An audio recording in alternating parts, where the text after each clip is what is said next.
Having the condition of either ADD or ADHD raises your risk of Alzheimer's, and this is the part that really surprised me, treating it reduces your risk. Our listeners know that I'm very interested in the development of treatment resistance and how that is not addressed in current oncology. It's just accepted. Well, we're going to treat you with this medication until it stops working. And the until it stops working is never questioned, never pushed back against until now. So we pushed back against that with this patient, and then we were able to treat it again successfully. You have found your way to the Lemanne Gordon podcast, where docs talk shop. Happy eavesdropping.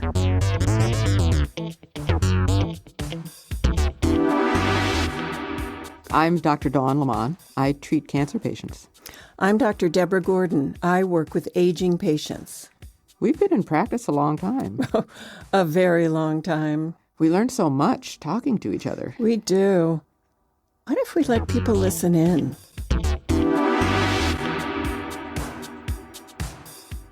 Welcome back to Docs Talk Shop.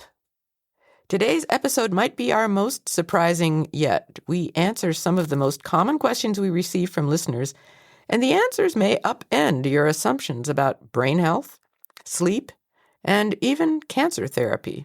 You'll hear how treating ADHD and restless legs can lower the risk of Alzheimer's. And then we dig into new Alzheimer's blood tests you can order today, and why social jet lag, just shifting your bedtime by an hour or two on the weekends, can double the risk of breast and prostate cancer. We discuss my team's newly published case of directed evolution therapy for metastatic prostate cancer, where when the tumor began resisting standard testosterone blocking treatment, instead of giving up and starting chemotherapy, which doesn't work well in this situation and usually heralds the end of the story. Right. Well, we did something unthinkable to most oncologists. We gave our patient high doses of testosterone. You'll hear how this backwards approach allowed us to successfully steer this patient's tumor back to a treatable state, a first in oncology. That is so awesome. Anyway, if you think you already know how sleep, brain health, and cancer treatment work, this conversation will challenge you. We're excited to share it. Hey, Deborah. Hey, Dawn. I hear, I don't know what our listeners will think about this, that you've been part of another podcast. I forgive you, but why don't you, I think it's pretty cool, actually. Why don't you tell us a little bit about what it is and what you're doing there? Okay. Well, I've been very excited for the last year plus to be working head-to-head with Dr. Dale Bredesen, he has an online program for patients interested who either do or do not yet have a doctor working with them to prevent or reverse their Alzheimer's. I'm going to just tell our listeners right here, I'm going to break in and tell them that Dr. Bredesen has done groundbreaking research on dementia prevention and dementia reversal. And Dr. Gordon, you've actually published some papers with him on this. You've collaborated with him on some of this research. It's really important research, the first in the world for this particular. It is really important research. And what's amazing about Dr. Bredesen is he could run into somebody who's barely heard about this over the oranges for sale at the farmer's market and be able to have a reasonable conversation with them. And he can be at very highfalutin levels. He's published a lot of papers. I was just one of the researchers in one of his published trials. He's very conversant at a scientific and a human level. One of the features that his website offers is a Q&A, and ahead of time over the month, either patients or pre-patients or what are called participants in the program submit questions, and separately, people providing his kind of treatment in his inspired treatment and care of patients can ask questions. So we have a participant forum and a provider forum. And every month he he talks about these questions with either myself or Dr. Anne Hathaway, who's will be familiar name to our audience. We did an episode with Dr. Hathaway. And it's going to be published now that I have recovered from COVID and vacation and gotten the final edits on it. It's going up today, I promise. Anyway, so she was doing it every month and invited me about almost 2 years ago, asked me if I would share them with her and do half of them. So every other month, I get about a week to prepare about a dozen questions each from participants or providers. And I learn a tremendous amount from my own solidifying my own knowledge base to answer the questions, but I get to hear Dr. Dale Bredeson's take on them as well. And we have a good sense of humor about it. He goes, I know, Deborah, you're going to tell them to eat more protein. And, just several themes that we know we have in common. But, hormone questions, he always defers to myself or Dr. Hathaway. And it's been a great exchange and a great experience for me for the last couple of years. And so you asked me if we could do an episode on questions and answers, a Q&A episode. And I think that's a great idea. I'm really excited about that. So we've both prepared some questions, and I have your list of questions in front of me, and you have quite a few. And I think you have my list of questions. And these are questions from people who've listened to our podcast and have written to me and said, could you talk a little bit about this? So I've picked some of the most common ones, and I have here in front of me, I have a favor to ask you. Okay. Yeah. Can I pick my favorite question to ask you first out of this list that you've given me? Okay, you can. All right. And, I think that my favorite question out of the ones that you've had here is a little bit not as common as some of the other ones. And that is, you've labeled it number 6. What other brain conditions can lead to Alzheimer's? Talk a little bit about that.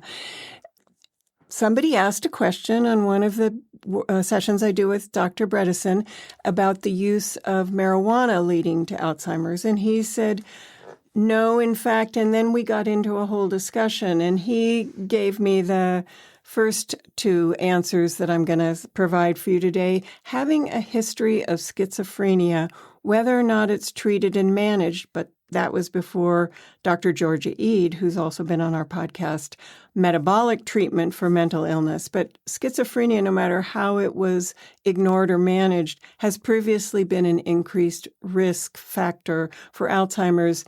Genetics aside, genetics unknown, that stays with people in some way, even if they have recovered from their main schizophrenia symptoms. And the other one that comes up that can come from very early in life is early trauma, so PTSD. I would say I have a number of patients with PTSD who associated themselves with episodes of impaired short-term memory. There is good data in the literature for it, and there isn't much data for treating PTSD and whether or not that improves your cognition. So this is still a field in progress. And by trauma here, trauma has 2 meanings in medical ease. And one, if you go to the trauma department at an emergency room, you are not going to see psychotherapy or exploration of personality traits.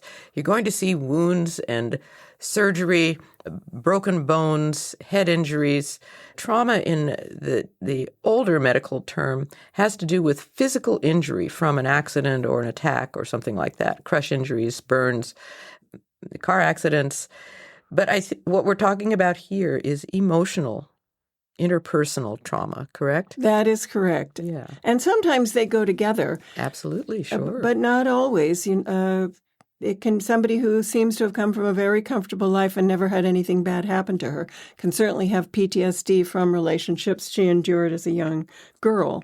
And so we're talking about relationship trauma mostly in this case. Yeah. But head trauma is also associated with Alzheimer's disease and also certain operations. So for instance, cardiac surgery that requires a long term cardiopulmonary bypass, if you have to be put on the heart-lung machine during your surgery, that's known to be associated with brain damage in pretty much everyone to the extent that doctors have been trying very hard to figure out ways to avoid that particular machine during heart surgery. So, literally both types of trauma. But I think what's really interesting and not intuitive to a person who's casually thinking about this is that emotional events can lead to brain damage.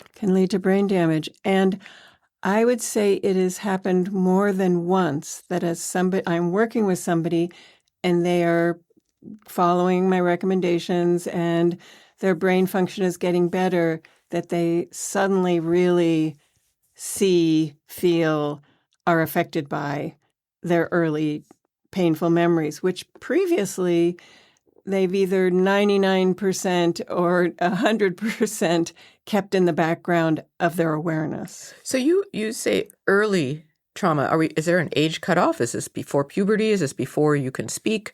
Is it before the age of 40? What does early mean? And does that mean that people who have emotional trauma after a certain age are not going to have brain damage from it?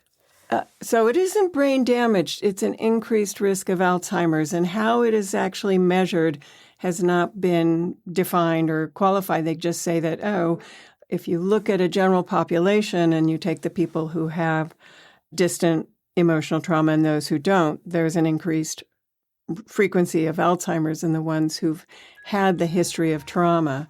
I think the observation in this category is when it happened at a pre-managerial age. So I think somewhere between 9 and 13 or 14, most people develop a sense of agency about their life. And I think the more impairing emotional insults happen before that. Okay. And you wouldn't call it a type of... See, I would call that a type of brain damage.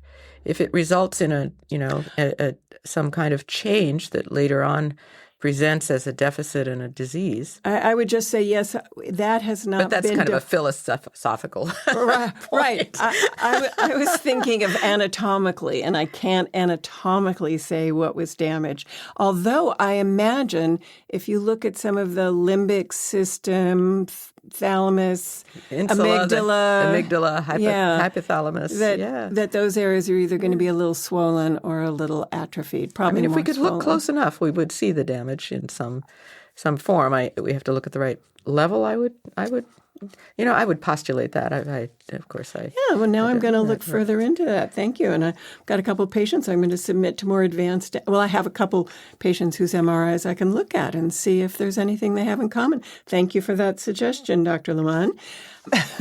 I wanted to bring up, though, two areas that you may not think about these as, well, doctors would know that one of them, but most of us don't know that the other one leads to an increased risk of Alzheimer's. And in both cases, you have an option to treat it or not.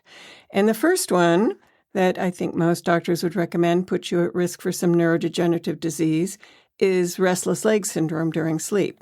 Interesting. Yeah, I've heard of that in connection with a prodrome to Parkinsonism. Exactly. And Parkinson's disease and those related syndromes.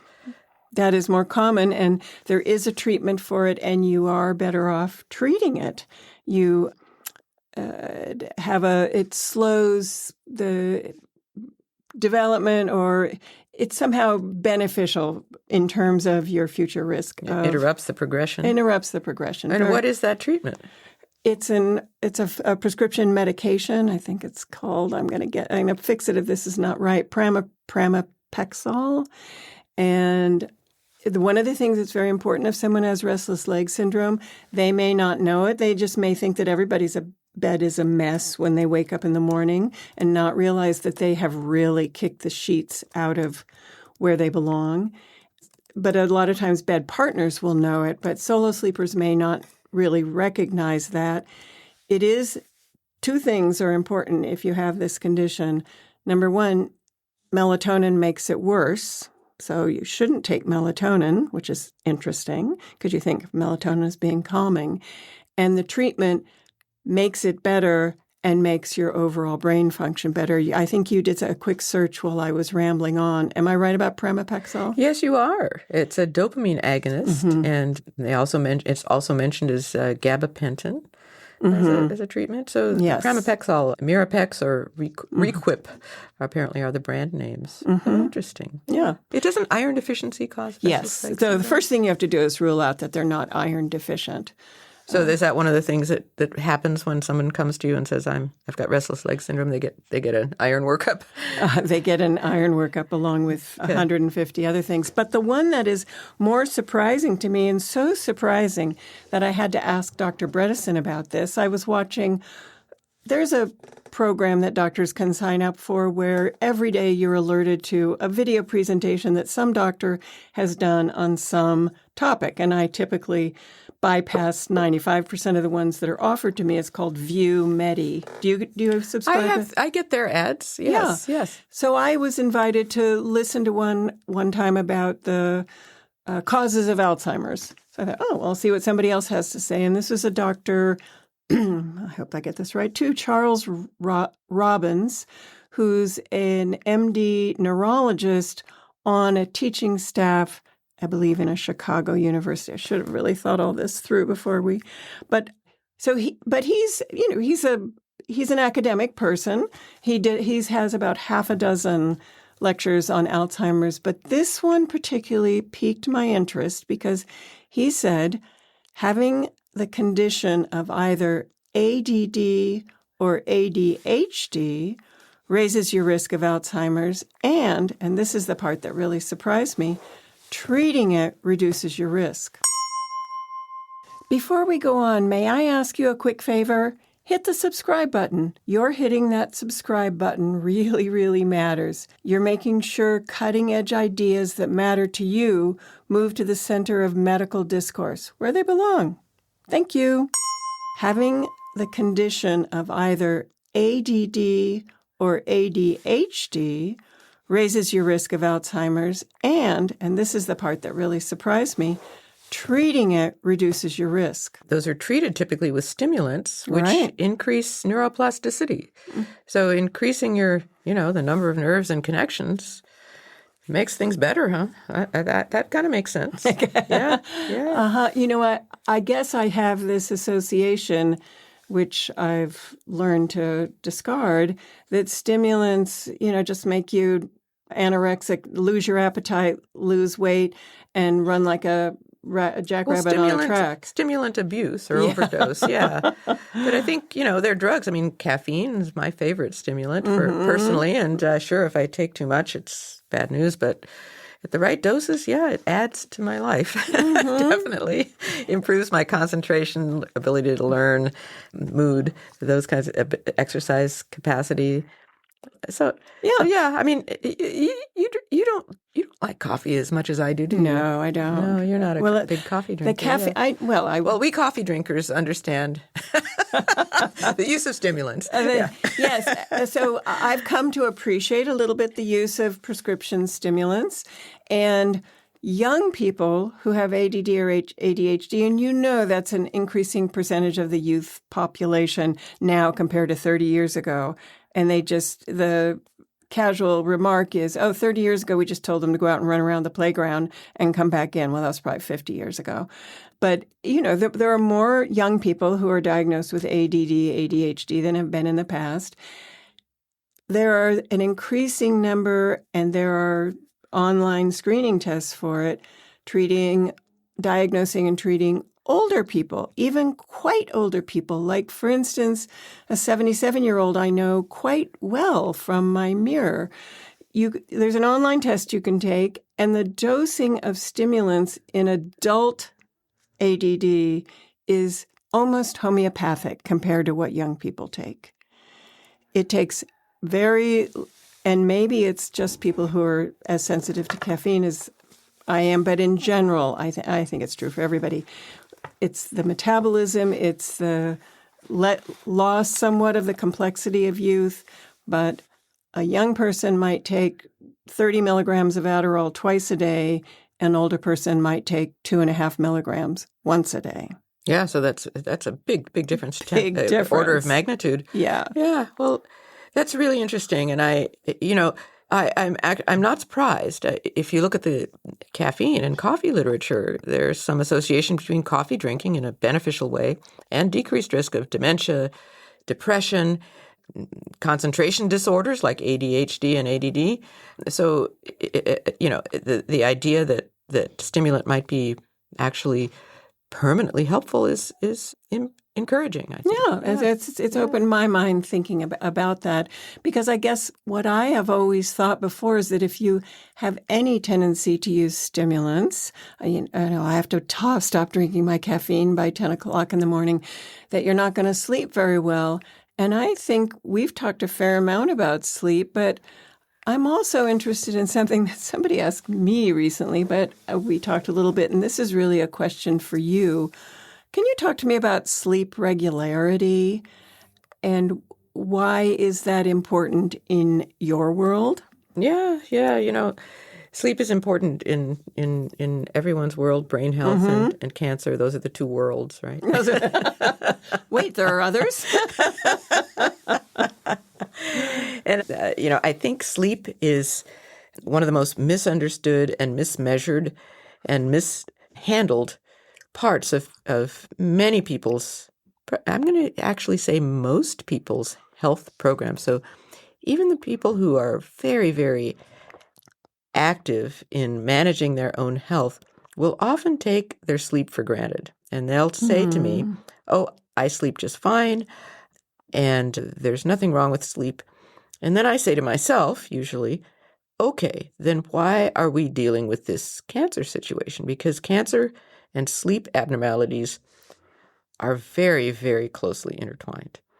And one of the things that I think I want people to understand is that changing your bedtime from day to day, even just on the weekends, and changing your wake-up time just by an hour. For instance, social jet lag, have you heard of that? Yes. Where you get up Monday through Friday at a certain time, and then on the weekend you change that time. You usually go to bed later and get up later. Mm-hmm. If you do that, and the change is just 1 to 2 hours between your weekday and weekend wake-up times, you almost double your risk for prostate cancer if you're a man. Double it? Double. And you do double it for breast cancer. That's not trivial. That is not trivial. So this, it's just an hour. I thought you were going to talk about, night shift work. Yeah, but you're not talking about night shift work. You're just talking about going out to dinner with friends on Friday and Saturday night and sleeping in. Yeah. Wow. Yeah. So the sleeping in doesn't fix it. And so that's, I think, the take home there. Of course, you don't want to be ridiculous about this, but I think people are very, very casual about a risk factor that's, pretty high, on the par of smoking and drinking and getting exposed to radiation.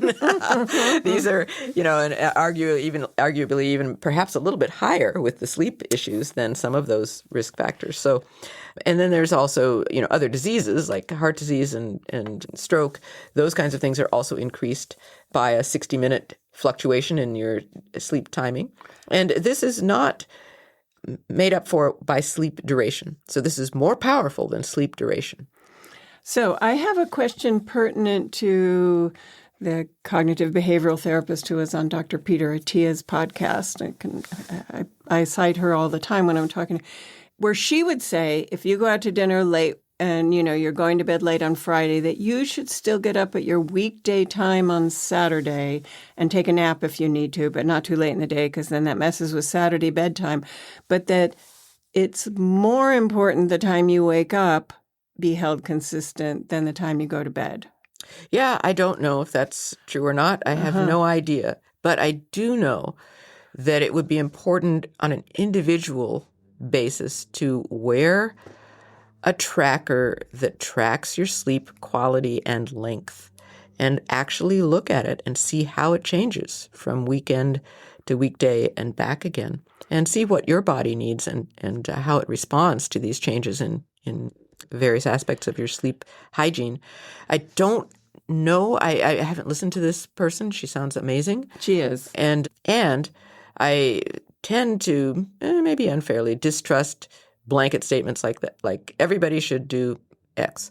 Well, maybe, but I'd like to see how that actually works with, 2, 3, 10 of my patients and me and you, and see how well that holds up. No, I completely agree with you that one of the things I recommend to people is that in general, it's better for your brain to go to bed when it gets really dark and get up when the sun comes up in the morning. Except one of the most intelligent people I know in the world, Dr. Dale Bredesen, stays up till 3 or 4 or 5 in the morning because then he doesn't get any incoming email and does his work and sleeps. But see, I want to put a tracker on him, and let's actually see. Yeah. Let's actually see if he's getting good quality sleep. Oh my goodness! What if he got even smarter if he slept better? Anyway, but you're right that your point is he's my verification, but individual variation is really important, and testing is really important. And when I look at people's sleep, I want a total and I want a duration of REM sleep and deep sleep. That's what I look at. Yes. Okay. Yes, and I also look at wake times. I also look at the sleep architecture. And that means, what is sleep architecture? So when in the night are you getting your slow wave or deep sleep, and when in the night are you getting your REM sleep? So for instance, last night, my REM sleep, so 2 nights ago, I had a very rough night of sleep. There was a solar flare, by the way, which can interrupt sleep in some sensitive people. So I had a rough night of sleep. And and not much REM sleep. The following night, my REM sleep was spread out throughout the entire night. And what my REM sleep architecture usually is I usually have several hours of deep sleep in the first 4 hours of my sleep episode. And then the REM sleep gradually kicks in as the slow wave sleep peters out. And for the rest of the night, from about 1 p.m. till 5:30 when I get up, the REM kicks in, and I have shorter episodes, then longer and longer as I get toward waking up. And that's the usual sleep architecture, and that's considered a healthier sleep architecture. But you can tell if you're missing REM sleep because the next night you will have your REM sleep starting earlier in the night, and it will take up the space that would have been devoted to slow wave sleep. So you miss out on slow wave sleep. So your sleep is disrupted for a couple of nights. If you've had, 1 night of disruption, it takes a couple of nights to recover completely. And of course, deep sleep, particularly of interest to the brain, because 2 things happen then. Number 1, whatever happens in general during sleep, which now I want you to tell me what that is, which is an interesting thought. But of course, the brain does house cleaning during that first part of your sleepy night, particularly if you haven't eaten for 3 hours before you go to bed. The fairly recently identified glymphatic system in the brain does house cleaning, scrubs everything down, rinses it out those first few hours. But there must be more than that happens during deep sleep. So the immune system becomes activated, especially the antiviral and anti-cancer compartment, which is connected. They kind of go together during deep sleep. And so if you miss your deep sleep, you miss that night's anti-cancer sweep. And you can't get it back. You don't get that during daytime naps. You've just missed out. And I imagine it's the same for the glymphatic system. If you missed that night, you kind of have to live with the damage that's done, and you may not be able to recover from that. But one thing that's interesting is that cancers, many cancers like breast cancer, they tend to grow at night. So you really want your immune system to be up and meeting that challenge, excuse me, at night. And so when you say at night, what if somebody does work shift work and they go to bed at 7 o'clock in the morning and sleep till 2 p.m.? Does their cancer grow more when we experience night or when they experience That's an interesting question, and nobody's done that study, but nobody's going to do that study. Yeah. But if I had to answer that question with what we know now, I would say that that's they're missing out on good anti-cancer surveillance by trying to sleep during the daytime. You do not get used to it, no matter how long you've been doing it. And the longer you do it, shift work, longer you sleep in the daytime and work at night, the greater your risk of cancer. There's a dose-response relationship there, which suggests a causality. So missing that nighttime sleep at night, puts you at high risk for cancer. And we've talked about that's considered a reimbursable, or I know in my daughter's world, when she worked at hospital nursing, they get a definite additional stipend when they have to, if they take the night shifts. Well, I understand, and this is old now, but I remember reading, 15 or 20 years ago, that in Denmark, if you were a flight attendant or a nurse and who worked nights or unusual hours, which those two occupations are known for, and you got breast cancer, you got a stipend for that as an occupationally related condition. I certainly wouldn't. You and I, everybody's had something that has compelled them to stay up at night, and it just wreaks havoc if you typically have a fairly regular sleep pattern that you depend on. Kind of wrecks you for a week. And evidently what you're saying is for longer than that, but it takes quite a while to recover from. If I had to stay up all night, it'd be terrible. Well, we know that when you cross time zones, it takes a day for each time zone you cross. There are 24 time zones. So it takes a day to recover for each time zone that you cross and to get used to your new time zone. At least. I think it takes about 3 weeks to fully recover from a 12 time zone trip, for instance, or halfway around the world. This is why conferences should really all be remote now that we can really do that. Yeah, well, if it's at night, though, and you can't really participate. Oh, that's a good point. You just listen to the recording later, which maybe, better than there's some trade-offs there. Yeah. But yeah. You can fast forward through the parts you don't like. Yeah. Oh, you do that too? Or I have it playing and go do the dishes or something. You talked about the working up the restless leg syndrome with an iron test, and that's a little bit of a pet peeve of mine, iron, because it's kind of current on the internet that iron deficiency in menstruating young women is ignored. And the recommendation is always to test people's, there's 2 ways to test. Well, there's probably more than that, but the 2 common ways to test iron, you can test somebody's ferritin. And frankly, if anybody's annual labs are what I would call cursory labs, they probably won't even get ferritin, but maybe every 5 years they'll get ferritin.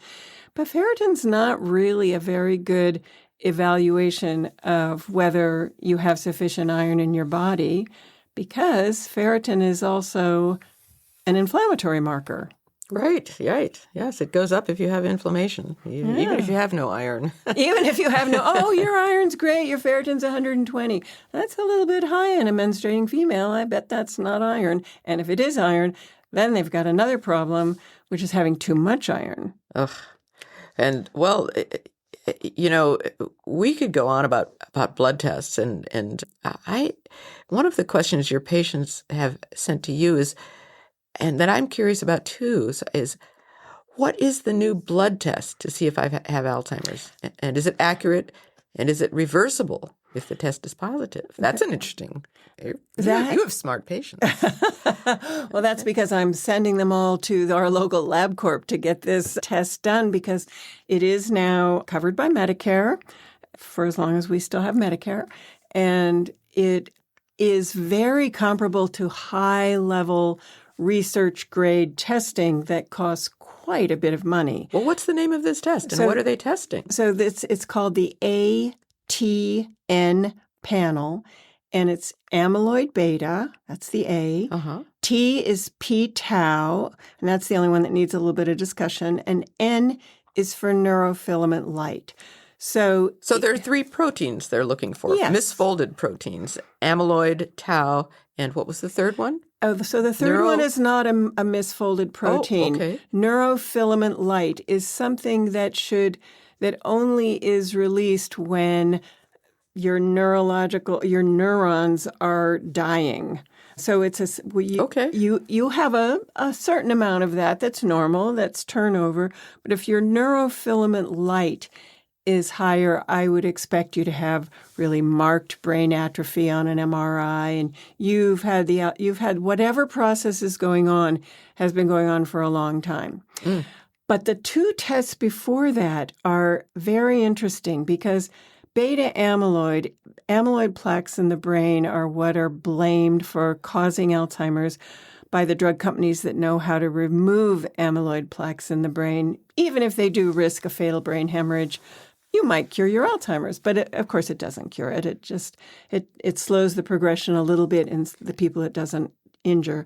But beta amyloid is Alzheimer's type disease progression, and it is reversible because it's a ratio between the amyloid that looks like it's coming from the brain and the amyloid that looks like it's coming from the body, because we make amyloid throughout our whole bodies. And as somebody writes their other metabolic dysfunctions, their beta amyloid levels switch so that, oh, no, the amyloid in your blood test is mostly coming from your body. And that's just kind of a marker. But the p-tau one is very interesting. There are at least 3 numbers of p-taus, 157, 217, and you'll get experts quibbling, probably like you do, over what's really the best way to drink coffee, over which of these p-taus is the most accurate. And again, we all have p-tau, but this number goes up when the Alzheimer's process or neurodegenerative process accelerates, and you get p-tau tangles, and then your p-tau numbers go really up. But what's really interesting about this is we know more and more specifically about what p-tau means, different from Alzheimer's. So one of the things it indicates is that they more likely have something toxic going on. But there's also genes that increase other processes so that p-tau goes up, and there are specific things we can do to reverse p-tau different from just treating the Alzheimer's. So let me back up a little bit. So this is a 3-part test. You get 3 numbers. You get a number for Yes. A number for T, and a number for N? Yes. And separately. Okay. And you can, if you treat the patient, see an improvement in all of these numbers at the same time, or 1 or 2, depending on what treatment is needed. And you can also tell from the ratio of these treatments, or for instance, if the tau is high, that you ought to look for and concentrate on removing some type of toxin exposure, for instance, and then the tau number will go down. Will the A number go down too, and the N? Yeah, so the A number... Sorry, a lot of questions there, but this is great. I have never seen the N number shift, but I would say I have a lot of patients who have some degree, mild to moderate, of cognitive impairment, and I think I've only had one patient who had a significantly elevated neurofilament light, my most maybe disabled patient. But the A and the T, I've definitely seen them shift, and we can't always tell what it's about. I have a patient recently who we tested him, and it looked like he had, in his urine test, terrible mold toxicity. But everything else we tested showed that he was really just detoxing the mold, that he didn't have mold toxicity. That could have all happened in the background that we wouldn't have even known about had we not done the mold test. And I bet his p-tau was higher when he was really processing the mold, and normal again when he finished it, because he is somebody whose p-tau has been up when we didn't exactly ever figure out why, and it's gone back to normal. So there are those links to other causes, and now there is this newly discovered protein you can test for, which they say is I've just learned this actually yesterday. Yesterday. There's this protein called galectin-3. Have you heard of that? I have. And it works in this lockstep kind of walking with 2 inflammatory markers that you've told me about before, TNF-alpha and IL-6. Very interesting. So all 3 of those, but particularly galectin-3, If you have certain genetic variants, your galectin-3 looks like not just a nail with two ends, but a spike with 5 ends to it, associates p-tau, holds 5 p-tau or more molecules together, and then they tend to make tangles and fibrils and how do you say it? Oligomers? Oligomers? I'll say oligomers, but I may not be correct. But Yeah. I get what you're talking about. This is really interesting. So the spiky galectin-3 is associated with these tau tangles. These tau tangles. Yeah, interesting. And what's in... So where do we get this spiky galectin-3 from? From mold? Well, genetically. So okay. This is... I was doing I do a fairly big genetics panel that's really it's not 23andMe based. It's from a medical company, and it's an executive panel, has both cognitive and medical findings. And they've recently added more genes to their panel. And she was very excited about it because she says, we've been able to measure these genes for half a dozen years, but we haven't put them in the report because there's no way for you to measure the effects of the genes, and there have been no studies about what to do about it. So this galectin-3, you can measure it at LabCorp now. Okay. So you mean you can see which type you have inherited, or? No, not the gene, but there is a normal and an abnormal level of galectin-3, like there is a normal you wouldn't want your TNF-alpha to be 0. Right. We demonize inflammation, but inflammation, if you didn't have it, you would die. That's kind of like AIDS, HIV AIDS. Mm-hmm. You have no immune function. So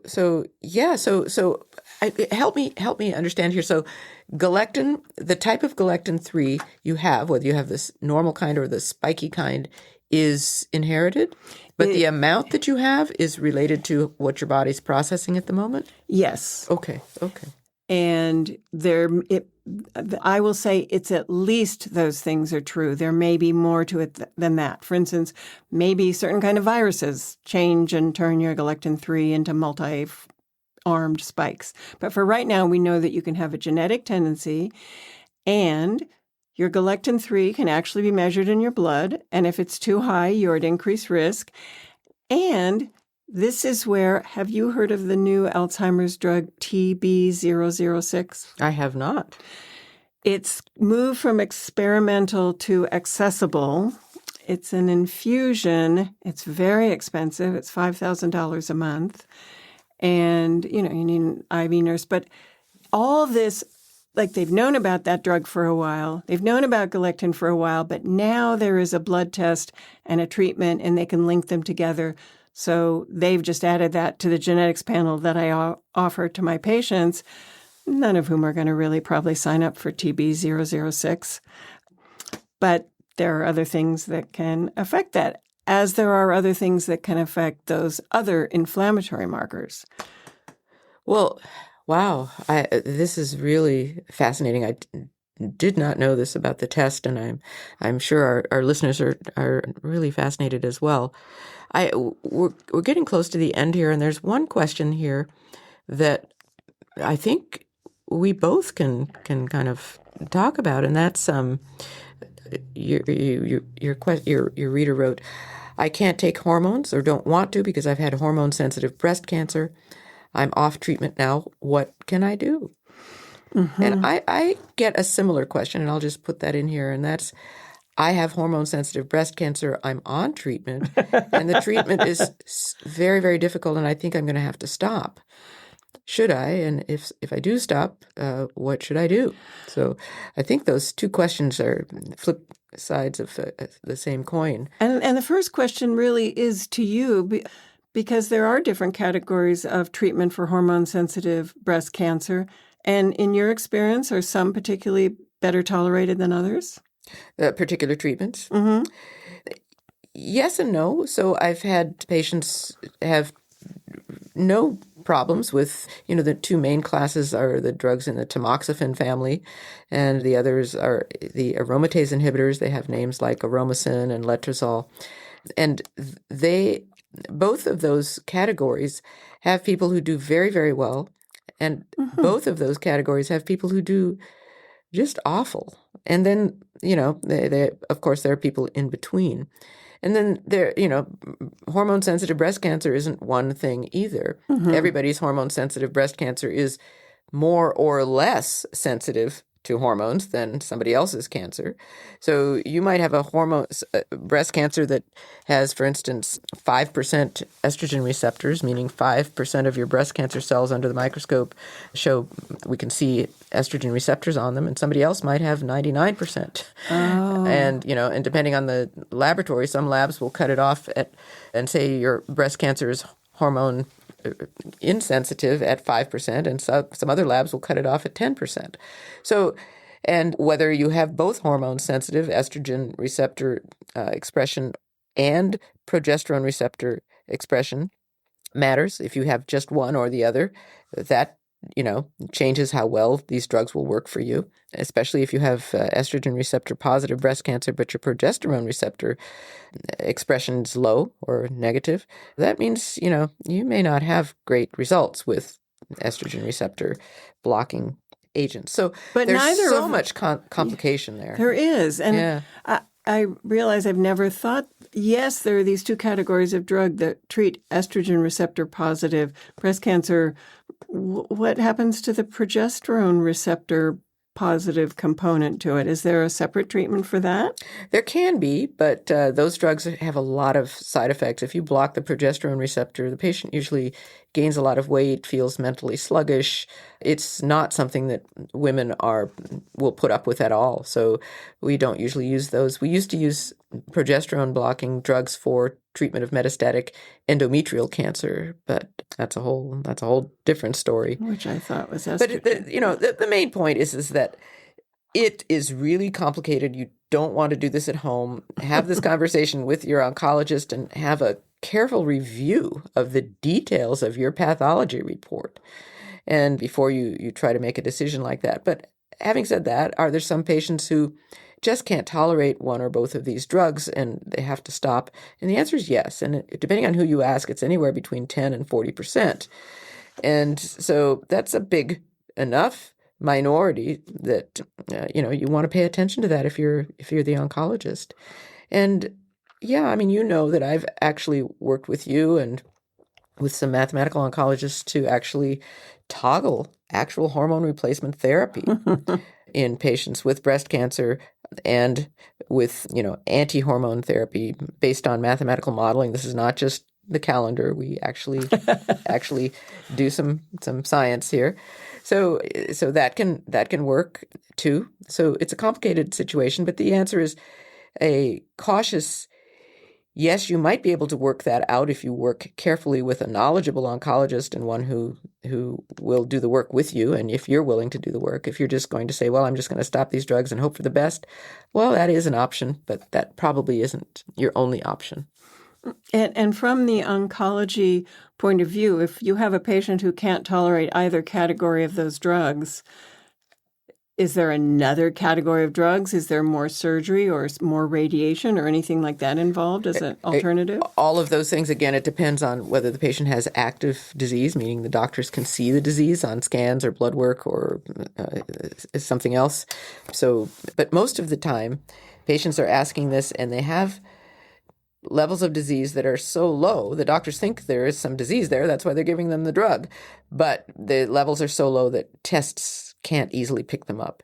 We do have better tests now. So circulating tumor DNA, not circulating tumor cells, which is an older test, which isn't very sensitive or useful, but compared to circulating tumor DNA, which is newer and much more sensitive and turning out to be extremely useful because we can see disease activity. We can see little particles of DNA from the patient's breast cancer floating around in the bloodstream months, sometimes even years before scans will show anything or before the patient will become symptomatic. Well, so that's handy. It's very handy. So, those kinds of tools should be vigorously, aggressively used in patients who are considering, stopping their breast cancer treatment because of side effects. Mm-hmm. Leaving them in the unfortunate situation of having way less estrogen than their husband, who doesn't have breast cancer, doesn't take hormones, but he has some aromatase in his body, so he turns his testosterone, a little bit of it, he turns into estrogen. So this is always a shock to women who say, well, my husband doesn't take hormones. He doesn't have osteoporosis. Well, he does take hormones because he's still making his testosterone. So, I tell people that the option that, of course, that I offer people, and we've talked about this before in a previous podcast, is genistein, which is a soy-based isoflavone molecule that is a phytoestrogen. It comes from soy. It can come from pomegranate. And there are getting to be more and more supplements for that on the market. And I would just caution people, probably all of them that say genistein are genistein, but you have to look at the fine print and see how much actual genistein is in each one. And the reason it, as a phytoestrogen, is presumed to be either completely or predominantly safe in a setting of breast cancer is that the estrogen receptors it activates are primarily the ones in the brain and in the bones. And the ones that it does not activate, does not bind with, or if it binds, blocks it. And that's what I'm not sure about that detail. But I think it actually blocks estrogen receptors in the breast and in the uterus. So something I'll give people who are bleeding that don't want to bleed on their hormones. It'll help with gentle bleeding, but it stimulates estrogen where we want it in the brain and the bones. So, for instance, if I have a male patient who's got a little osteopenia, a little cognitive impairment, and he's really skinny and he doesn't make any estrogen, because men usually have a measurable estradiol level of about 15 to 30, 35, something like that. So if he has less than 5 picograms per milliliter of estrogen, I'll give him genistein for the sake of his brain and bones. And I think it's something that is more readily available. Swanson's, a very popular supplement company, makes a non-soy-based pomegranate form. It's low in genistein, but it does provide some of it. So I'm a fan of genistein. Well, you taught me something about breast cancer patients on aromatase inhibitors and the use of genistein, I think, for cognitive issues. Yes. And tell our readers about that. I found it fascinating. I think it's really important, and I want our listeners to hear about this now from you. So what the research, and there may be more recent research because last time I looked at it was when we recorded the genistein episode, the aromatase inhibitor exemestane? Yes, exemestane. There are 3.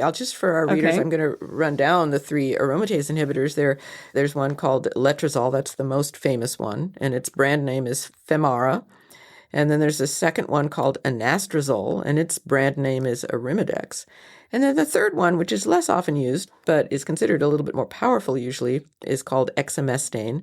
And its brand name is Aromacin. And what you taught me was, quite eye-opening about Aromacin compared to the other 2. Yeah, so in the research that's been done, and none of these things have been studied over and over again, but the best research we have is exemestane and genistein work synergistically in preventing estrogen from activating the receptors in the breast, but genistein can run an end run around exemestane and activate the estrogen receptors that otherwise wouldn't be well fed in the bones and the brain. And it's an additive effect. So it protects the breast, protects you from breast cancer, a bad interaction with breast cancer, but protects your bones from decay with the aromatase inhibitor. Yeah. Oh, that's just, and it doesn't do the same with Femara or letrozole and Arimidex and anastrozole?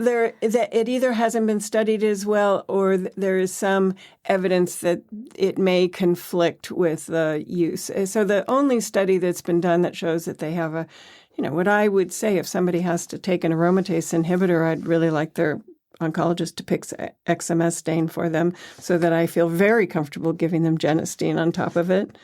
Yeah, I think that's really important I'm glad that's in the conversation. Yeah. Are you going to just give a little glimpse into your future publications when we're talking about mathematically modeling for treating cancers that have circulating blood markers? And might there be a research article that you've contributed to coming out in the very near future?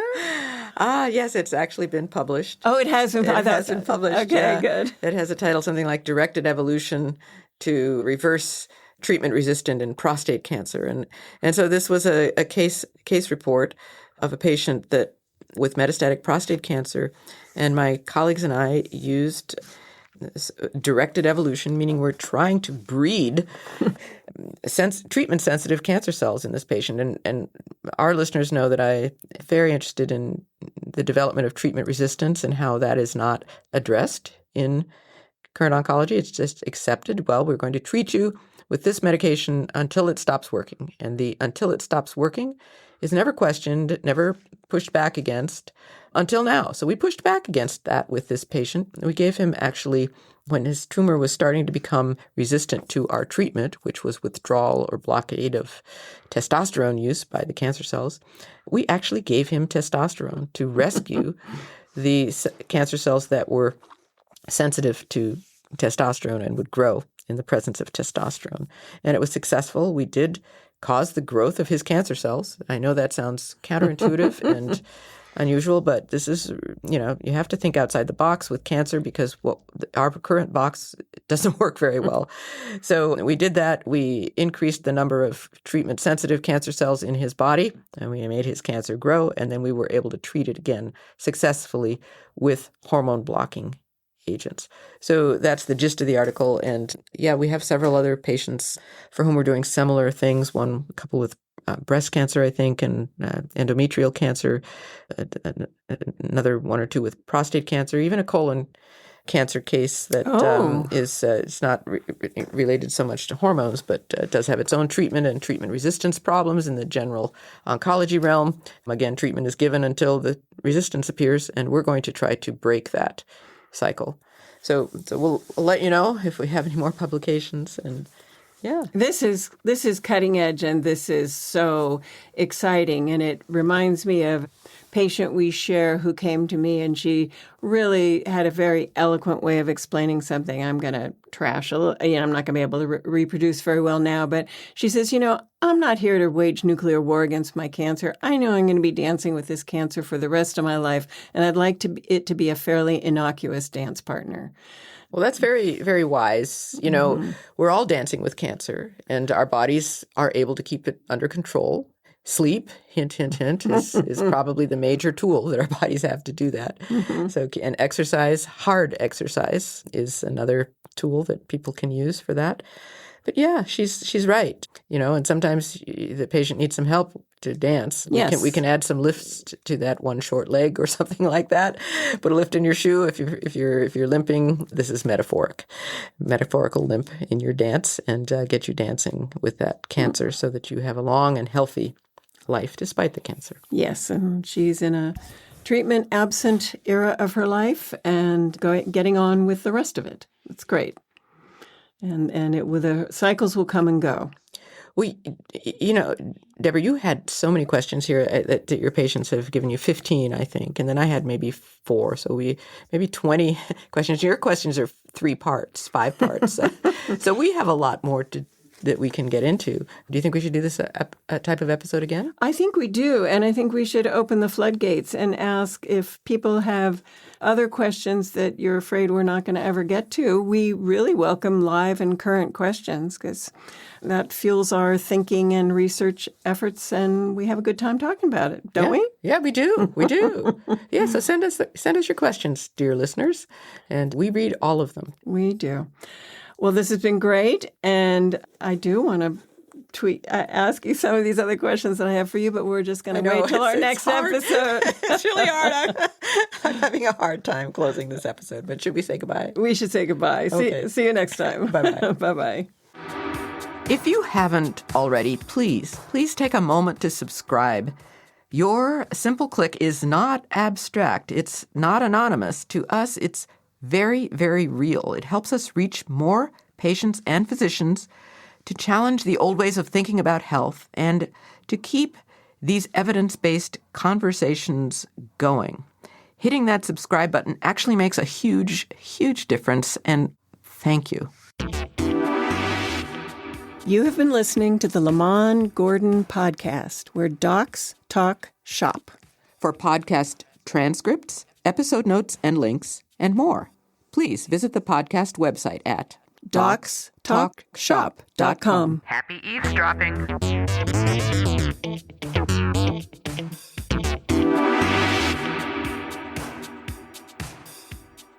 Everything presented in this podcast is for educational and informational purposes only and should not be construed as medical advice. No doctor-patient relationship is established or implied. If you have a health or a medical concern, see a qualified professional promptly.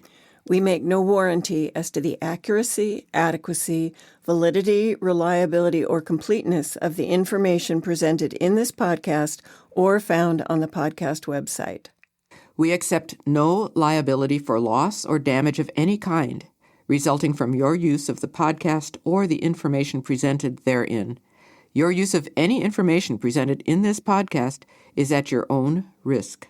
Again, if you have any medical concerns, see your own provider or another qualified health professional promptly. You must not take any action based on information in this podcast without first consulting your own qualified medical professional. Everything on this podcast, including music, dialogue, and ideas, is copyrighted by Docs Talk Shop. Docs Talk Shop is recorded at Freeman Sound Studio in Ashland, Oregon.